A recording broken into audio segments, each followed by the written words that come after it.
Hello, everybody, and welcome back to SaveEarth.us and artofdino.com. And I have got something awesome today. Well, awesomely terrible, but a great educational pamphlet on geoengineering, chemtrails, and the incredible damage that they do to everything, especially how they create forest fires by weakening the trees, deadening a lot of the stuff, taking away the natural defenses of the forest, and doing so many different things that are clearly documented with facts and amazing science. I was like, take that, you cultists.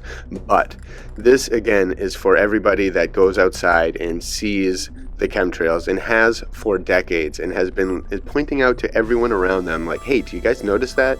Whereas and most people answer with you, yeah, that's a plane and it's condensation, like, you chemtrail, you whatever. People, I can't even fathom the amount of times that people have talked down to me because they don't believe in chemtrails. It's absolutely disgusting and pathetic on all of their parts. And I know all of you have been through that as well. When you look at people and you're like, how can you think that's natural? You go up in planes, you see these contrails in the summer, you see them in the winter, so it's not the cold that's doing it. They're not in commercial planes, they're only in specific ones that appear to be farming in the skies and dumping things strategically on all of us, and X's, all these things. One of the only people in my family that actually saw these was my aunt, who ended up passing away because of the jab, and she was one of the only people that got it, and she'd see the X's and she'd get infuriated, and she'd get even more infuriated when no one else around her would notice. And that is exactly why this video is a must. Send this to everybody that does not believe them, that goes outside and thinks that they're natural. They have all been duped. Those people are pathetic in the minimal amount of effort that they have used in their brains, in their common sense, in their logic to deduce what is incredibly blatantly wrong that you see every day you go outside. And so it's because of all these people that were ridiculous and completely oblivious that this problem still exists. If everybody felt as passionately about us as this and realized how incredibly disgusting it was and got a pit in your stomach every time you see it when you go outside, get kind of angry every time you see this, which happens to all of us that actually get it and realize we're being poisoned and doused with God knows what and fumigated from the sky down. And the other people that don't realize it, they are the ones that have created this problem just as much as those people spraying, because they are oblivious to the reality around them and the dangers that are posed by the people that don't care about any of us. And so it has to end. Hopefully this era, this 4-year period and beyond, will be the time to end it as soon as possible, because a lot of places in the world don't have these. Only the ones connected to us and us loser countries that are just think they're the best and think they can control nature and dominate nature, we're the ones that have to suffer through all of this. And the problem's not with the trees, it's with everything. They are dumping toxic chemicals, miniature nanotech particles, and metals, and all kinds of different things that we then breathe and ruin all the nature around us. And then they're blaming it on us, and us driving our cars, and us flying in our planes, and us eating our food and heating our houses. It's all our fault. Meanwhile, this is clearly pointing the finger at them. And so this industry, this entire geoengineering industry, must be brought to the forefront. The truth must be told to the people that the weather system is destroyed, the natural weather system, and we need to come up with better solutions for all of this. So in order for that to happen, this paper needs to go viral and people need to read it. So I'm going to include the link below. And I'm just going to read it and chime in from time to time because it's that important. So sit back and listen and spread this to people that need to understand it, because really we can't have this type of pathetic mentality going on. It's like, what if I'm surprised these things don't write like that, even if these things were to carve something in the sky like, hey, idiots, we're poisoning you. Some people would look up and say, oh, yeah, sure. That's just a natural wind pattern that created that perfectly like text. People are insane. Once you're insane, you really don't stop until you break free. So we need to break people free from that insane mentality of thinking that these things are okay, and they are not. And here's why. So here we go. This is from the Journal of Geography, Environment, and Earth Science International, and it's called California Wildfires, the Role of Undisclosed Atmospheric Manipulation and Geoengineering by J. Marvin Herndon and Mark Whiteside. So, very important that all of this. So the abstract states, in this review, we aim to reveal an unrecognized source of causality leading to increases in combustibility intensity in the extent of California, United States of America wildfires, in the concomitant harm to human and environmental health. We review literature, including scientific and medical, and evidence, including photographic of near-daily, near-global jet spraying particulates in the atmosphere as related to wildfires. We review the evidence that atmospheric manipulation utilizing aerosolized coal fly ash is a primary factor in the extent and severity of forest fires in California and elsewhere. Adverse effects include exacerbation of drought, tree and vegetation die-off and desiccation, and unnaturally heating the atmosphere and surface regions of Earth. Forest combustibility is increased by moisture-absorbing aerosolized particles that damage the waxy coatings of leaves and needles, reducing their tolerance to drought. The aerial climate manipulation using coal fly ash greatly increases the potential for forest fire ignition by lightning. Wildfires dramatically worsen baseline air pollution, emitting harmful gases and volatile organic compounds, and they both concentrate and re-emit toxic elements and radioactive nuclides over a wide area. The type of air pollution created by wildfires is associated with increased all-cause mortality, with the greatest impact on respiratory and cardiovascular disease. Studies have shown that aerosolized coal fly ash is an important factor for chronic lung disease, lung cancer, and neurodegenerative disease. Failure to recognize multifold adverse consequences of jet spraying particulates that, again, are near worldwide into the atmosphere, we submit, will continue the progression of ever-accelerating ecological disasters. So, that's quite an abstract, and these guys proved it, and immediately, this happened in 2018, everybody should have jumped on board. This should have been everywhere, but for some reason, it wasn't, and that's what happens. You get what you got in California and what you're currently getting in California because of things like this. Blamed on you, by the way. Remember that. Blamed on you. So here we go. The introduction. The California, USA wildfires are symptomatic of far more serious anthropogenic phenomena adversely affecting flora and fauna, including humans, worldwide. The California wildfires are thus a microcosm of wildfires worldwide. Climate change, specifically increased temperatures and increased water vapor pressure deficits, is considered a key factor driving California regional and global wildfire increases. We agree with the assertion that human-caused climate change is now a key driver of forest fire activity in the western United States, including and especially arson, but the explanation proffered is grossly insufficient. Yep, they just put those words out and they blame it on you, but they don't tell you why. But they do. It is caused by humans, just not us, the sick, profiteer humans. Although wildfires are to some extent natural occurrences, the undisclosed, unnatural manipulations of our planet's atmosphere and hydrosphere that we describe in this review heat the atmosphere, exacerbate combustibility, and wreak anthropogenic environmental havoc of unprecedented magnitude.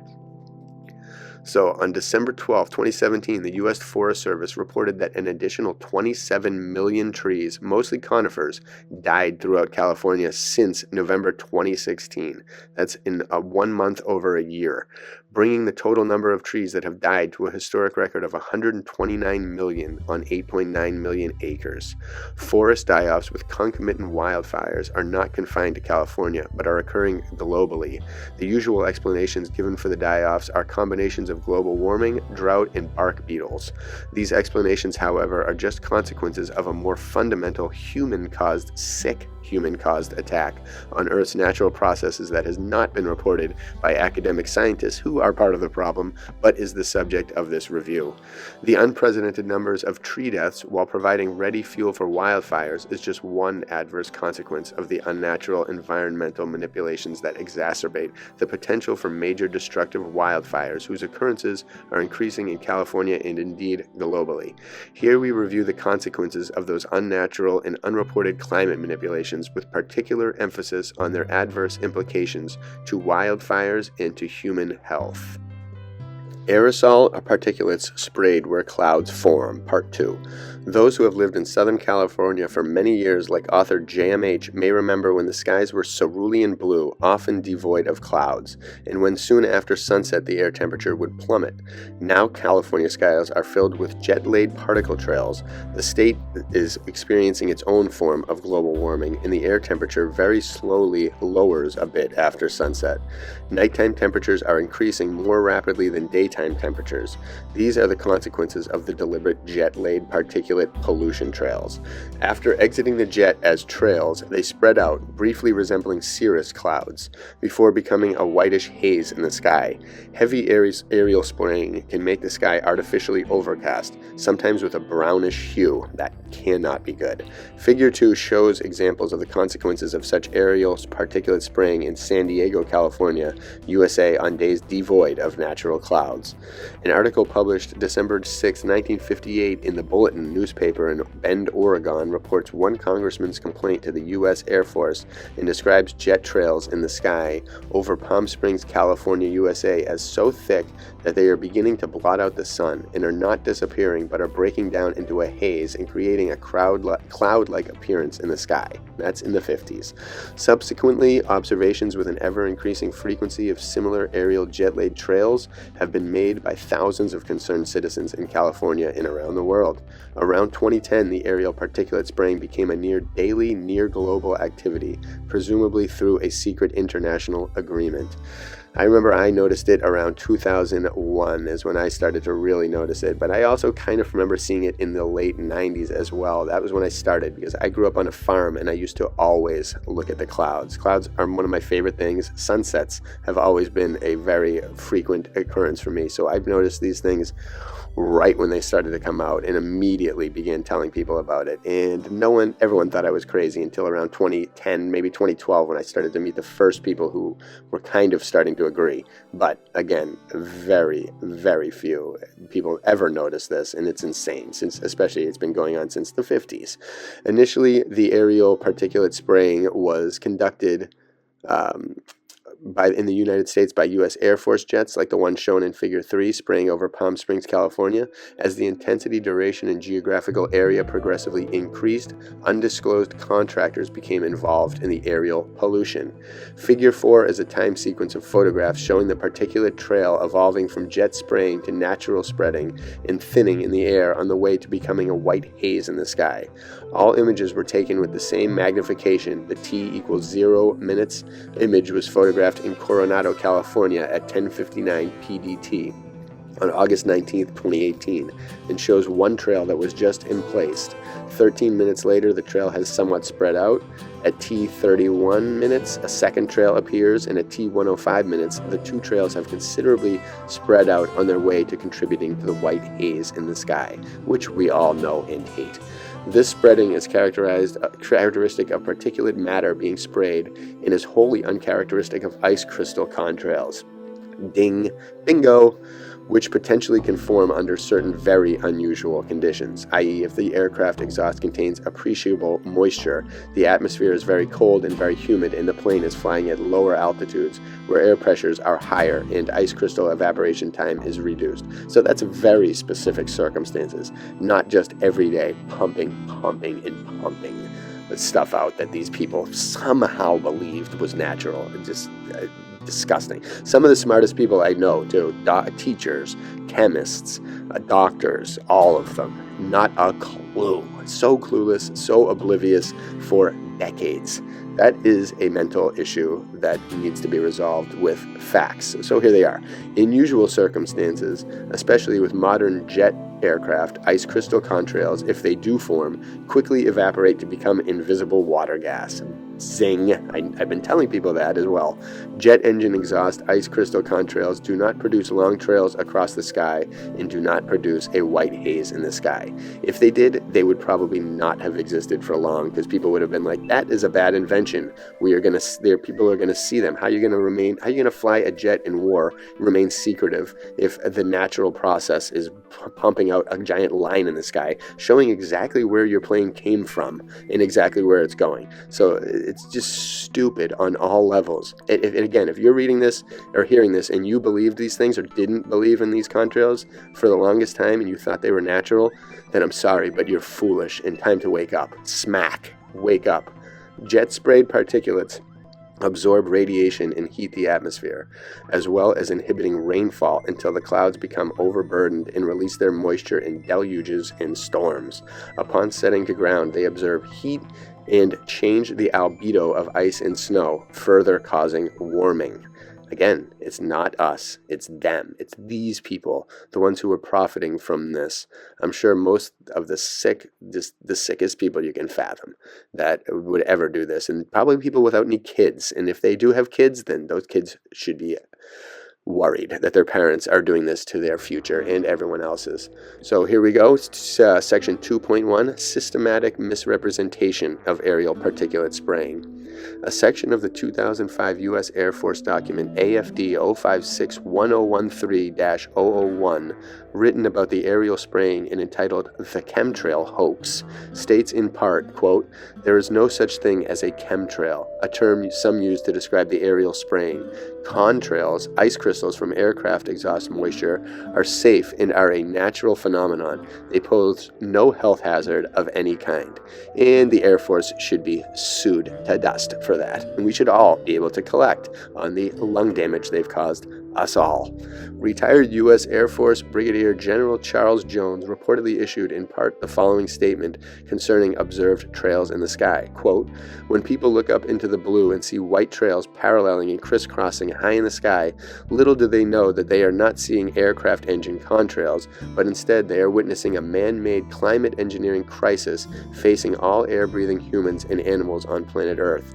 Toxic atmospheric aerosols are used to alter weather patterns, creating droughts in some regions, deluges and floods in other locations, and even extreme cold under other conditions." Didn't we just have an extreme cold blast right as Trump came into office? Oh, no, that must have been purely natural. Of course. Had to be natural, just like the hurricanes that occurred in Trump voting counties. It's totally natural. Concerned citizens have taken numerous photographs showing that the particulate trails observed are physically inconsistent with being ice crystal contrails, and they have a brain. Figure 5 consists of 4 photographs of a Qantas passenger jet taken over a period of less than 2 minutes. These 4 images conclusively demonstrate that the aerial particulate spray activity undertaken by this commercial jetliner flying over Palm Springs, California, is impossible to be confused with ice crystal contrails. Yes, very, very obvious. The upper left high magnification photograph shows the Qantas passenger jet engaged in aerial particulate spraying. The upper right low magnification photograph shows the very long particulate trail, but note the particulate density is not uniform along the trail length. Part of the particulate trail seems either to be missing or greatly reduced, indicating a malfunction. The lower left photograph, like the upper left, taken about 1 minute apart, shows the particulate spray mechanism to be still operational, but less than 1 minute later, the particulate spray mechanism ceases to operate, as shown by the lower right photograph. Such a circumstance would be impossible for contrails. You would not be able to turn them on and shut them off. If those were ice crystal contrails, their stoppage would have indicated engine failure and the airliner would have crashed. Zing. Again. Figure 6 shows 2 images of the same FedEx cargo aircraft spraying particulate trails in the sky over Palm Springs, California. I never realized that they were using straight up repurposed commercial jets to do this. And things like a FedEx cargo, if that's doing it, we should be able to sue FedEx. If Qantas is doing it, we should be able to sue Qantas. And we should be able to sue the people in charge making these chemicals. Everyone deserves a bit of this class action lawsuit because we are all victims and we have all been blamed, and all of us have been hounded as being climate change deniers or blah blah blah because these people are committing the problems. The ones flying around in their private jets, the ones buying and doing so much more than us, using so much more energy than us, and they're still blaming us. And they're doing this. So note that spray outlets are typically located near engines so as to give the false illusion that the trails are coming from the engines. These guys are sick.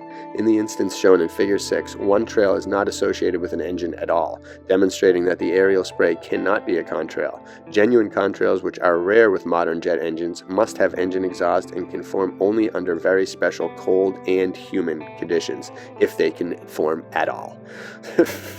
There has been no publicly available information as to what substances is being sprayed. Absent reliable information, citizens took post-spraying rainwater samples and had them analyzed at commercial laboratories. In most cases, they requested only aluminum analysis, sometimes also barium and sometimes strontium as well. The presence of these elements dissolved in rainwater was mistakenly assumed to mean that those three elements were being sprayed into the air as metals. What the data mean is that moisture in the air dissolves and extracts some elements from the main jet sprayed substance.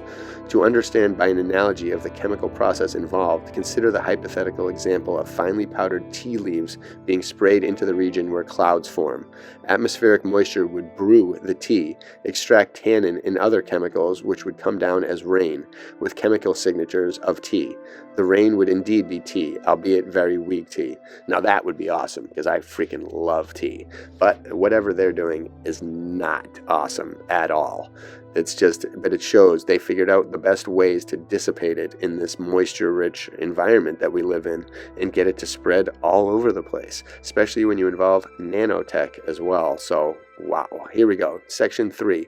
Evidence consistent with toxic coal fly ash aerial spraying. As the aerial spraying became a near daily activity in San Diego, one of us, JMH, began a series of investigations aimed at ascertaining the composition of the aerosolized particles.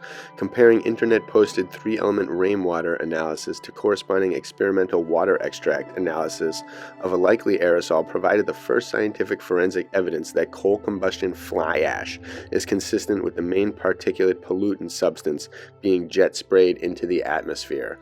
Later comparison of 11 similarly extracted elements validated that result. Further consistency was demonstrated by comparing coal fly ash analysis to 14 elements measured in air-filtered trapped outdoor aerosol particles into 23 elements measured in aerosol particles brought down during a snowfall and released upon melting. During formation, coal traps various chemical elements that were present in the environment, many of which are harmful to human and environmental health. When coal is burned by electricity-producing utilities, about 10% remains as ash. Burning coal thus concentrates the harmful elements in the ash. The heavy ash is formed, settles beneath the burner. The light ash, called coal fly ash, CFA, forms by condensing and accumulating, typically as tiny spheres, in the hot gases above the burners. This is an alien environment with no counterpart in nature, except in coal deposit fires. Jeez. Consequently, many of the elements present in CFA, including aluminum, are readily extracted by exposure to moisture. Coal fly ash newly formed above the burner would exit smokestacks if not trapped and sequestered as required by Western nations. So it's not allowed to exit the smokestacks by the rules and stuff of Western nations. So instead, they just extract it out of there, they take it out, and then they spray it all over everything so that it goes further. It's almost like a deliberate. They were like, oh yeah, you can't do that because we want people to think that we're doing good. Meanwhile, you guys can take that out and disseminate it to everyone. Kind of like fluoride, except instead of doing it in the air, they did it in the water. So, disgusting. We need to find out whose idea that was, who got that done, and destroy their name and punish whoever can be punished, for God's sakes. Being one of the world's largest industrial waste products, the annual global that's disgusting as well. Being one of the world's largest industrial waste products, Jesus. The annual global production of CFA in 2013 was estimated to be 600 million metric tons. Coal fly ash is a cheap waste product that requires little additional processing for use as a jet-sprayed aerosol, as its particles form in sizes ranging from 0.01 to 50 microns in diameter. Moreover, CFA's ability to be partially extracted into atmospheric moisture, thus making moisture droplets more electrically conducting, is both unique and highly desirable for some purposes. Is that why Florida has the most lightning around? I don't know. From time to time, other substances may be used for specific purposes or added to the CFA, for example, to minimize clumping caused by van der Waals forces. Nevertheless, the ubiquitous presence of CFA extractable elements found in rainwater in California and around the world indicates that the main substance sprayed into the regions where clouds form is consistent with coal fly ash, which is cheap, widely available, and with useful properties, is thus an ideal aerosol if one has absolutely no concern for human and environmental health, which these a-holes do not. They absolutely do not care for humanity, which is why they don't belong here.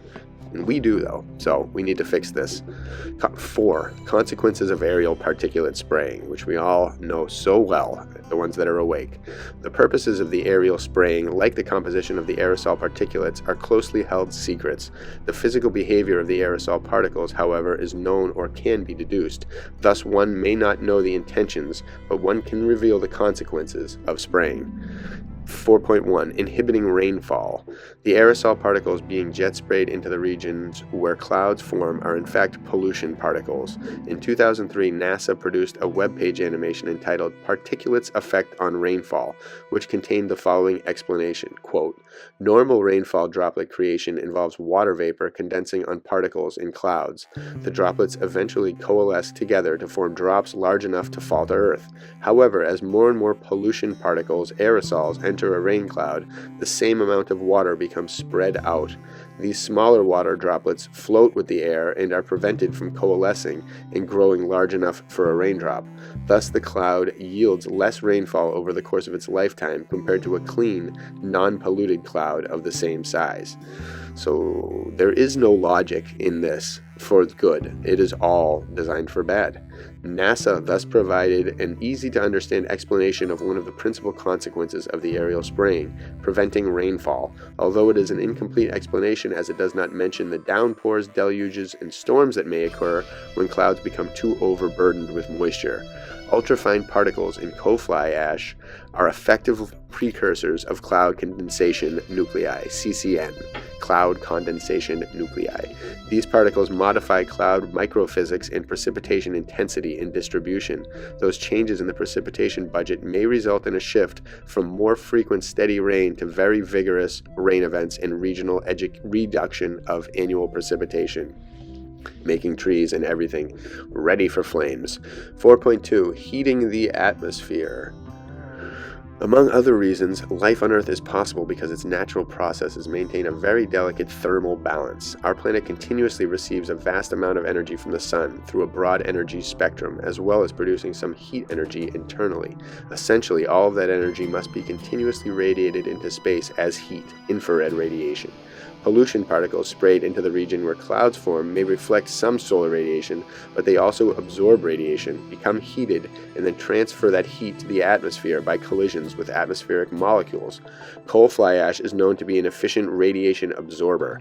The consequence is that the surrounding atmosphere is heated, its pressure increases, and Earth fails to lose the requisite amount of heat, thus leading to global warming. Again, they are wrong and lying to your face. Some in the scientific academic community, while ignoring the ongoing aerial particulate spraying, promote the fallacious idea that at some time in the future it might be necessary to place particles into the atmosphere to block some sunlight, sunshades for the Earth, to counteract supposed greenhouse gas global warming. Bill Gates. That proposition is misleading and incorrect, a circumstance not unlike dousing a fire with gasoline to cool it down. Instead of global cooling, the ongoing aerial particulate spraying is causing global warming. Even the increased jet traffic exacerbates global warming. So we are all living in a tinderbox of Earth, just ready for these guys to ignite the flame. Bad. I mean, all because the people that were duped were allowing themselves to be duped. Instead of listening to their friends that were constantly trying to wake them up, or opening their eyes and looking up and being like, questioning anything that happened every day for decades. These people all remained silent and all remained deluded that these things were natural. And this is why the problem is still here. It must end. Part 4.3, heating the surface regions. The aerosol particles jet sprayed into the atmosphere where clouds form do not remain there but are circulated by atmospheric convection currents, eventually settling to ground where they absorb solar radiation. If they happen to land on ice or snow, they change the reflective properties, albedo, causing less light to be reflected and more to be absorbed, thus adding to global warming. Again, doing the opposite of what they tell us to do. That is doing. 4.4. Making atmospheric water more electrically conducting. Coal fly ash, which formed in the unnatural environment above coal burners, when subjected to water, results in many of its chemical elements to some extent being dissolved in the water. Laboratory studies have shown that as many as 38 such elements are dissolved to some degree and cause the water to become quite electrically conducting. Making atmospheric moisture more electrically conducting may potentially be exploited to further heat the atmosphere with microwaves, like heating water in a microwave oven or using electromagnetic energy to facilitate movement of weather masses. And that makes me think that they are getting ready to microwave this place, and that makes sense when they want their ability to use their laser microwaves to get rid of places like Maui and the Pacific Palisades so that they can burn houses down, and the trees right next to the house will be perfectly fine, even though the entire house and everything in it is reduced to dust and rubble.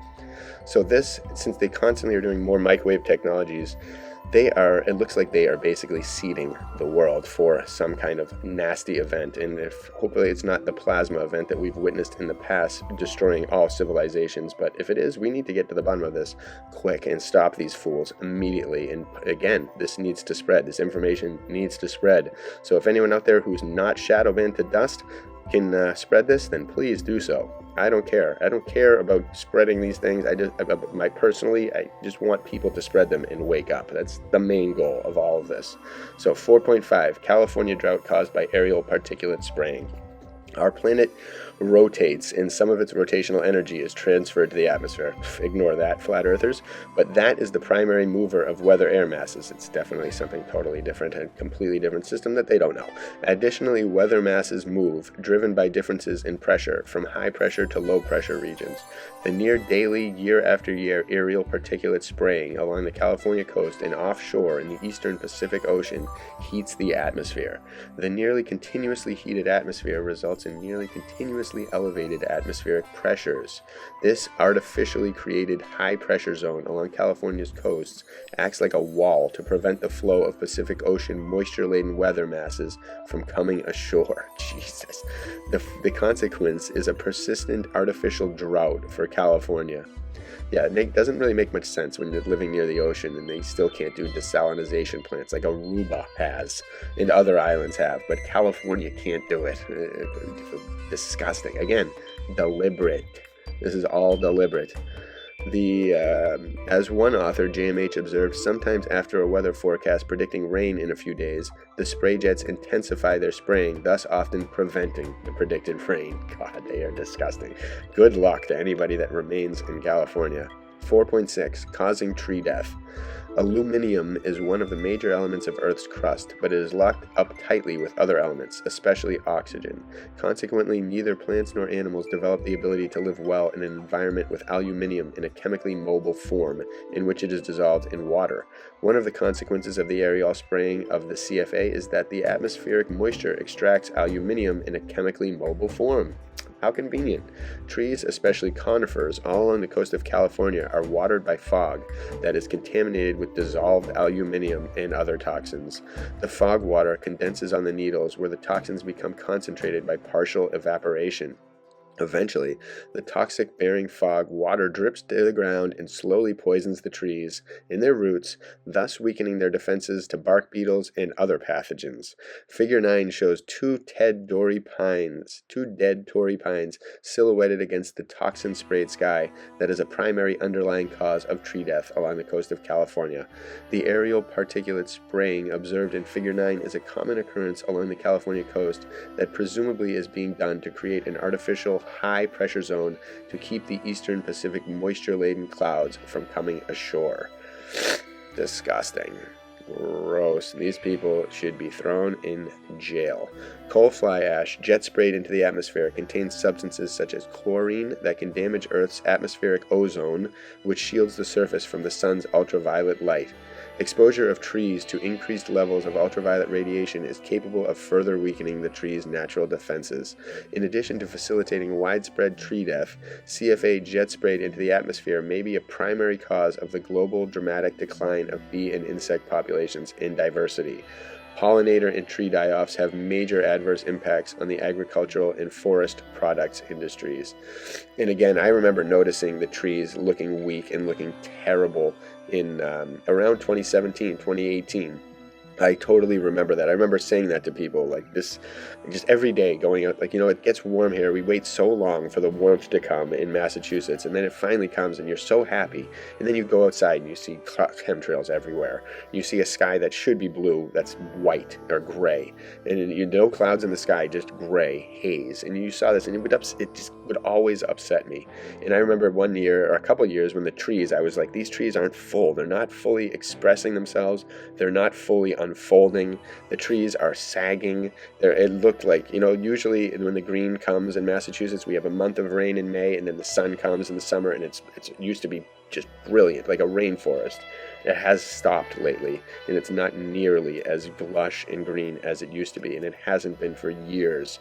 And that's another thing that I have personally noticed and tried to call out, but nobody ever listens.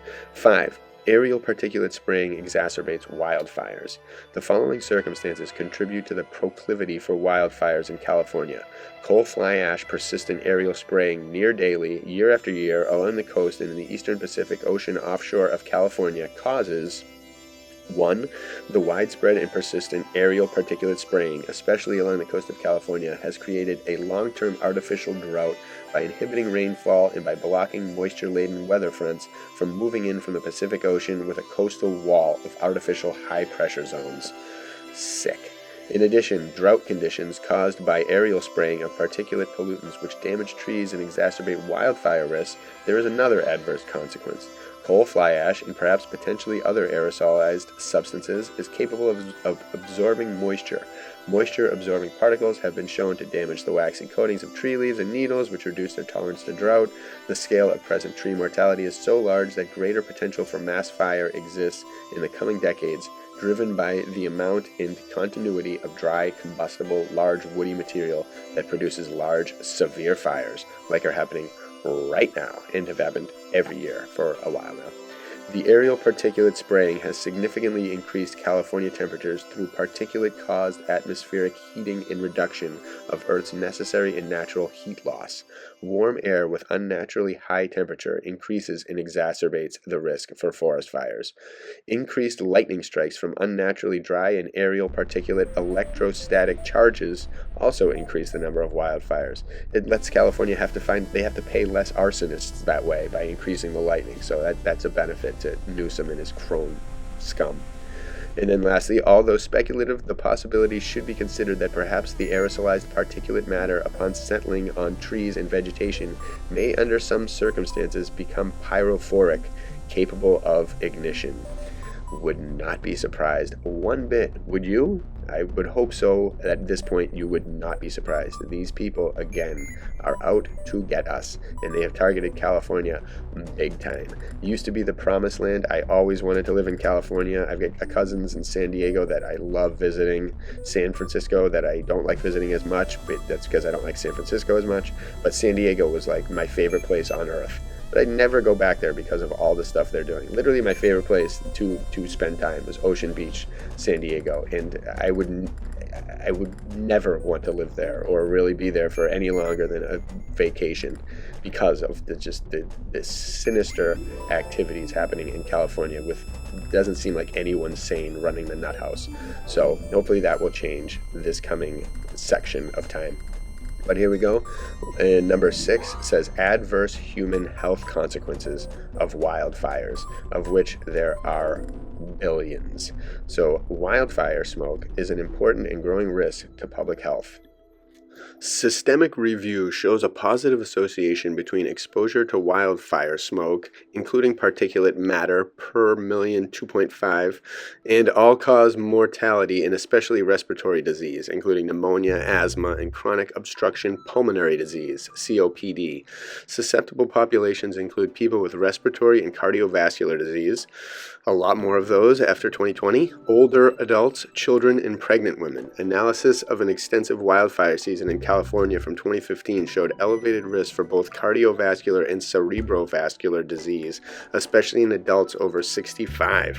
A multi-year study of exposure to wildland fire episodes in the U.S. from 2018 to 2012 revealed major public health and economic burdens, with certain population subgroups disproportionately affected.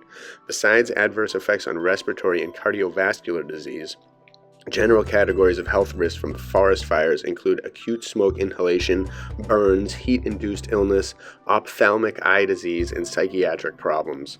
Wildfire smoke consists of particulate matter and gaseous products of combustion. PM10 particles are able to pass the upper respiratory tract and deposit in airways, and the smaller PM2.5 particles, which can go deeper into the lungs, are produced by burning vegetation. Gaseous emissions, including carbon monoxide, nitrous oxide, and benzene, are produced, as are polycyclic aromatic hydrocarbons, aldehydes, and volatile organic compounds. Several studies have documented the remobilization of metals from fire events, and significant levels of toxic lead, mercury, and non-toxic metals are emitted into the environment during fires. Ash from California fires was found to contain toxic levels of heavy metals, including arsenic, cadmium, and lead. Wildfires concentrate alpha-emitting radionuclides found in CFA, especially polonium-210, reaching radiotoxic levels of 7,255 plus or minus 285 BQ per kilogram. Due to the sporadic and unpredictable nature of wildfires and the tendency for air pollution monitors to be situated in urban centers, there have been few studies of the toxicity of wildfire smoke particulate matter. However, a study of toxicity of coarse and fine PM from the California wildfires of 2008 showed wildfire PM was more toxic to the lungs than equal doses of PM particulate matter collected from ambient air from the same region during a comparable season. The wildfire coarse PM is about 4 times more toxic to alveolar macrophages than the same sized particulate matter from normal ambient air with no wildfires. The majority of the toxic effects, the cytotoxicity of wildfire particulate matter in the lungs, are a result of oxidative stress. Active components of coarse PM from wildfire particulate matter include heat-labile organic compounds. In California, there is heavy use of pesticides in agriculture, including at the urban interface. When wildfires burn, these chemicals and their combustion products are volatilized and can be inhaled by humans. Toxic components of forest fire, wildfire smoke, and ash are typically transported long distances from the source of the fire. All not good. Just so many little things everywhere. I can't even imagine what it must have been like back in the day when the air was in water and everything was clean. Nowadays, it's just like, it's a constant, like, just dirtying effect that cannot get clean. And meanwhile, they're they're trying to suck carbon dioxide out. They're just doing science is doing all the wrong things. All the wrong things. Every single thing it seems like they are lying to us about, which cannot produce a sustainable civilization. So number 7, adverse health consequences of aerial spraying. Health issues related to air pollution. Air pollution is already the leading environmental cause of disease and death worldwide, and it is increasing at an alarming rate. Exposure to ambient fine particulate matter air pollution is a significant risk factor for premature death, including ischemic heart disease, chronic obstructive pulmonary disease, and respiratory infections. And keep in mind, this is all done in 2018, so this is all totally before the 2020 nonsense, insanity fest that went on. Long-term cumulative exposure to fine particulate matter in the United States is associated with all-cause mortality, cardiovascular disease, and lung cancer. In recent years, emerging evidence from clinical, observational, epidemiological, and experimental studies strongly suggests that Alzheimer's, dementia, Parkinson's, and thrombotic stroke are associated with ambient air pollution. How nice. Children residing in highly polluted urban environments were found to have cognitive deficits, and the majority of them showed brain abnormalities on MRI. Not good, and that's why they want everybody to be a part of a city, be part of a nice, smart city. We'll clean it up for you guys. Yeah, just let us take over the farmland, and you guys can just live in the city and eat whatever we feed you. Suckers. God, California needs help. 7.2 Health issues related to aerosolized coal fly ash. Climate manipulation utilizing aerosolized coal fly ash constitutes a deliberate, undisclosed, and global form of air pollution that they blame on us. Coal fly ash is also an extremely dangerous form of air pollution with far-reaching implications for human and environmental health. Coal fly ash contains particulate matter 2.5 ultrafine UFP 0.1 to -1 UM in nanometer-sized, less than 100 nanometers particles. UFPs are among the most toxic particles based on their greater number, larger content of redox active compounds, greater surface-to-mass ratio, and ability to penetrate cell walls. All things that you'd want to keep away from humanity, but these guys are spraying us with it. Characterization of CFA particles by transmission electron microscopy reveals spherules often embedded in a silicon matrix containing metals including iron and aluminium. That seems intentional. Bioavailable iron associated with reactive oxygen species and oxidative stress is derived from the glassy aluminosilicate fraction of CFA particles. Coal fly ash contains multiple toxic trace elements including arsenic, cadmium, chromium, lead, mercury, nickel, selenium, strontium, thallium, and titanium. Yikes. Coal fly ash also contains small amounts of radioactive nuclides in their daughter products and polycyclic hydrocarbons like benzopyrene, which is known to be carcinogenic. Nice. We have shown that aerosolized coal fly ash utilized in atmospheric geoengineering operations is an important risk factor for chronic obstructive pulmonary disease, lung cancer, and neurodegenerative disease. Ultrafine and nanoparticles in CFA are inhaled into the lungs and produce numerous toxic effects, including decreased host defenses, tissue inflammation, altered cellular redox balance in the direction of oxidation, and genotoxicity. Oxidative stress and inflammation contribute to both acute and chronic lung disease. Coal fly ash contains a variety of carcinogenic substances, including silica, arsenic, cadmium, hexavalent chromium, and alpha-emitting radionuclides. Radical generation catalyzed by transition metals associated with PM and CFA result in cell signaling, transcription factor activation, mediator release, and chronic inflammation. One such transition metal, iron, induces cancer stem cells and aggressive phenotypes in lung cancer. The recent finding of spherical exogenous pollution magnetite, Fe3O4 nanoparticles in the brain tissue of persons with dementia suggests an origin in air pollution produced by typically spherical CFA particles. They won't tell you that at the doctor.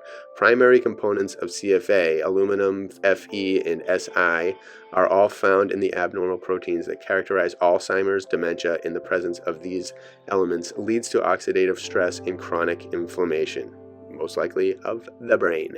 Energy absorbed by magnetite pollution particles from external electromagnetic fields may contribute to human neuropathology.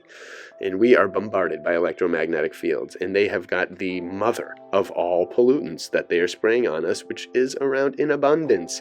Coal plants are all over China too. I wonder if we're getting China's ash and sprayed all over us, or if they're one of the leading producers of all of this nonsense. Although I'm sure we have plenty of people around America that are more than happy to sell it to the government so that they can kill us. Really nice. 8. The conclusions. The California wildfires, as evidenced from our review, are exacerbated by undisclosed and largely unrecognized large-scale jet spraying of particulate matter in the region where clouds form, which has become a near-daily, near-global activity. Ugh. The California wildfires are thus a microcosm of similar global catastrophes. The public has been misled by the government and military officials, by the United Nations, and by members of the scientific community who either turn a blind eye to the aerial spraying or falsely claim that the particulate matter jet sprayed into the atmosphere is harmless jet exhaust water ice. They should be imprisoned for those public lies, and they should be fined and tried and not allowed to do anything. All the profit they made from this should be taken away and disseminated to the people they've killed. Deliberately polluting the atmosphere with particulate matter is not only unconscionable, but disastrous to human health, as air pollution is already the leading environmental cause of disease and death worldwide, and it is increasing at an alarming rate thanks to these a-holes. We review the evidence that atmospheric manipulation utilizing aerosolized coal fly ash is an undisclosed and largely unrecognized primary factor in the extent and severity of forest fires in California, Western North America, and elsewhere. Adverse effects of this type of climate manipulation include exacerbation of drought, tree and vegetation die-off, and desiccation, and unnaturally heating the atmosphere in surface regions of the Earth, and then blaming it on us. Combustibility of trees and vegetation at canopy and ground level is increased by moisture-absorbing aerosolized particles that damage the waxy coatings of the leaves and needles, reducing their tolerance to drought. While humans start most wildfires, the aerial atmospheric manipulation using coal fly ash and possibly other substances greatly increases the potential for natural ignition of forest fires by lightning. So you don't even need the commies and the atheists anymore. You can just burn this puppy down with the lightning, which I'm sure they also can control. Forest fires dramatically worsen baseline air pollution, emitting harmful gases and volatile organic compounds, and they both concentrate and re-emit toxic elements and radioactive nuclides over a wide area. The type of air pollution created by forest fires is associated with increased all-cause mortality, with the greatest impact on respiratory and cardiovascular disease.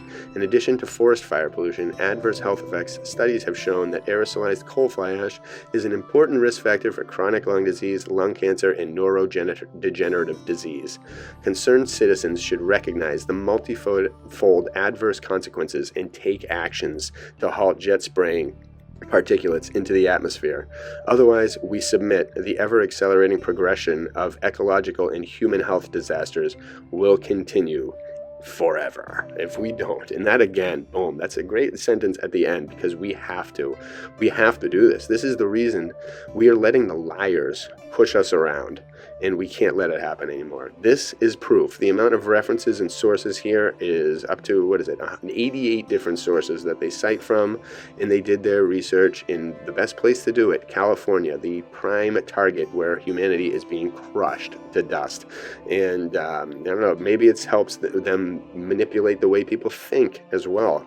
I would not be surprised at all if they're adding even more in here that this study did not find or was incapable of finding. There's so much that they blame on other things while they are the ones that are causing the problems in every area of this reality, and it has to change. It's absolutely ridiculous. It's time for us all that says oh, chemtrails, I don't believe in chemtrails. You slam that person verbally down. Send them this link. Send them everything. Tell them that they are foolish and that they are a massive part of the problem for not recognizing this. And let them know that it's been going on for 30 years and that they didn't notice. So make them, to be honest, make them feel a little bit ashamed and pathetic, because they are. For not being so observant and for doing this, they have perpetuated the problem. They're not the main factor. The main factor are the people profiting from it and the people doing it. But we need everybody on board to protest this. People protest some of the most absurd things because they're told to by other people, or they're duped into believing stuff that isn't true, and then they go nuts. And this stuff is true, and it is happening, and it's obvious, and they're trying to blame us, so it's really has to be turned back on them. We cannot take the blame anymore for these people. We need to go right to the source, right to find out who is profiting from it, how this coal fly ash gets here, where it comes from, what planes are doing it, what companies are doing it, where the money's coming from to do it, and it all must be stopped. And this is the time, in this last week or so, Trump has done more that we'd never thought a leader in America would do than ever before. So there's now finally a chance. And you can't make America healthy again if you're dousing them in fumigation materials that are toxic to everyone and the soil and the land and future generations. It just can't be done. You could make all these other things work, get rid of all these other things, and still fumigate us from the sky, and the problems would remain. So this is a big one. This has to stop. So many different problems stem from this, from the fires to the breathing health, everything. They used to warn us about air pollution and say, don't drink the rain, don't look at the rain, don't even be outside, it's acid rain. Then they kind of dropped that in the past generation or so, and so now they just tell you, oh, that stuff in the sky is water. Oh, that thing that came out of that plane that now made you go from a clear day to a foggy day, that is totally natural. That happens all the time. But don't ignore those other commercial jets that you see flying by that one with all the smoke coming out of it. The logic is astounding. How people fell for this, I will never understand. And we're forever kind of embarrassed of humanity just not being able to go outside and see that this is clearly not natural for this long. It should not have taken us this long to get to the bottom of this stuff. Absolutely not. We need to be quicker in the future when our controllers are destroying us, because otherwise it gets too far out of hand. And they've, again, the last few years has shown that that can happen really easily, and that people will believe what they are told. That, again, has to change. The sources of information have been lying, and we need to get truth out there and only truth. And people should stop falling for the nonsense. Stop trusting the people that lie constantly. Go be inquisitive and discover on your own. Do your own research and figure it out. And read papers like this and comment below. Share them with people. Let them know. Make it part of your mentality. Get angry. Get others angry. And then things will change. It's the only way we can do it. So this was a long one, again, but it had to be done. I hope you all enjoy this. Check out the link below, share, and add your comments. Add more links if you can. Let's make this a nice resource, this video, for people to gain full knowledge of this immense problem and how we can resolve it. So bless you all from SaveEarth.us and artofdino.com.